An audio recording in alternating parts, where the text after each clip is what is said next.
The largest coronavirus lockdown in the world is happening right now in India. The country's 1.3 billion people are required to stay at home for 21 days. आज रात 12 बजे से पूरे देश में संपूर्ण lockdown होने जा रहा है। 2020 मध्ये जगभरामध्ये कोरोना महामारी आली आणि या महामारीने खूप जणांचा जीव घेतला।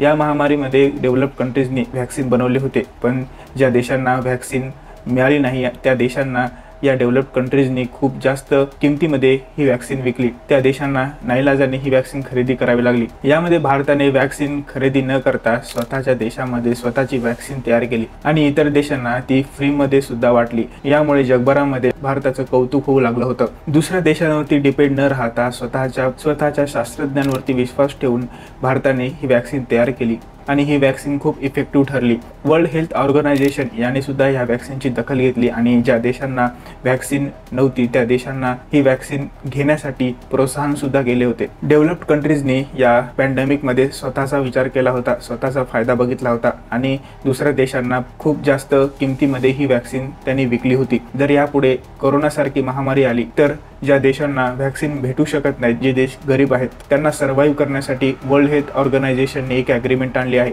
त्या ॲग्रीमेंटचं नाव आहे WHO पॅन्डेमिक ॲग्रीमेंट।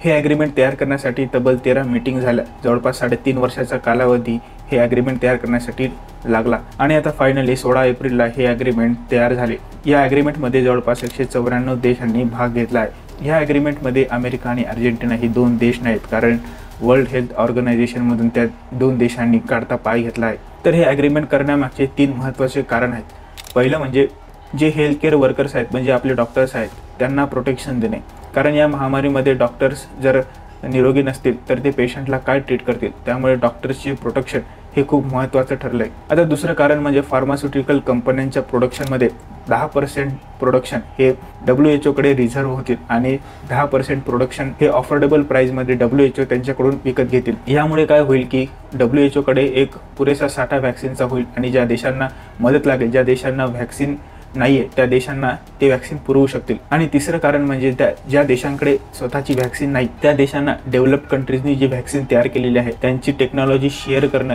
हे महत्त्वाचं ठरतं, कारण जर त्या देशांना व्हॅक्सिन तयार करण्याची टेक्नॉलॉजी माहिती असेल तर ते स्वतः त्यांच्या देशामध्ये व्हॅक्सिन तयार करू शकतील आणि खूप लोकांचा जीव वाचू शकतील। तर हे ॲग्रीमेंट जे आहे ते वर्ल्ड हेल्थ डे 2025 या दिवशी फायनली लागू करण्यात येणार आहे। तर या ॲग्रीमेंटमध्ये भारताचा जो भाग आहे तो खूप महत्त्वाचा ठरणार आहे, कारण कोरोना महामारीमध्ये जे भारताने व्हॅक्सिनचं प्रोडक्शन केलेलं आहे यावरून सगळ्या जगाला त्यांनी दाखवून दिलेलं आहे की भारतामध्ये फार्मा प्रोडक्शन हे खूप उत्तम आहे। त्यामुळे भारत या ॲग्रीमेंटमध्ये महत्त्वाची भूमिका बजावू शकतो।